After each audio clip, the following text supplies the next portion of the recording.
ರೊಟ್ಟಿಯನ್ನ ಮಾಡಿಕೊಂಡು ರೊಟ್ಟಿ ನಮ್ದು ಅನ್ನಕತ್ತೀವಲ್ಲ, ಜೋಳ ಎಲ್ಲಿ ಹುಟ್ಟಿತು ಅಂತ ಯಾವನಾರ ವಿಚಾರ ಮಾಡಿರ?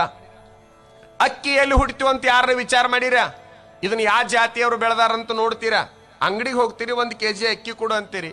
ಅಂಗಡಿಗೆ ಹೋಗ್ತೀರಿ, 1 kg ಜೋಳ ಕೊಡ ಅಂತೀರಿ.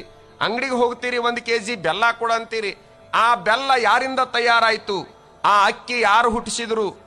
ಆ ಅಕ್ಕಿ ತಯಾರಾಗ್ಲಿಕ್ಕೆ ಯಾರು ದುಡಿದ್ರು ಹೊಲದಾಗ ಅನ್ನೋದನ್ನು ಯಾರು ವಿಚಾರ ಮಾಡಲಿಲ್ಲ. ಆದ್ರೆ ಅನ್ನ ಚಲುವಾಯ್ತು ಮಾಡೋದು ಅಂತಂದ್ರೆ ಅಲ್ಲಿ ವಿಚಾರ ಪ್ರಾರಂಭ ಆಗ್ತದೆ, ಯಾರು ಮಾಡಿದ್ರಿ ಇದನ್ನಂತ. ಅನ್ನವನ್ನು ವಿಚಾರ ಮಾಡತಕ್ಕಂತಹ ಮನುಷ್ಯ ಅಕ್ಕಿಯನ್ನು ಯಾಕೆ ವಿಚಾರ ಮಾಡಬಾರ್ದು? ಗೊತ್ತು, ಅದನ್ನು ವಿಚಾರ ಮಾಡಿದ್ರೆ ತಿನ್ನಕ ಆಗೋದಿಲ್ಲ ಅಂತ. ಯಾಕ?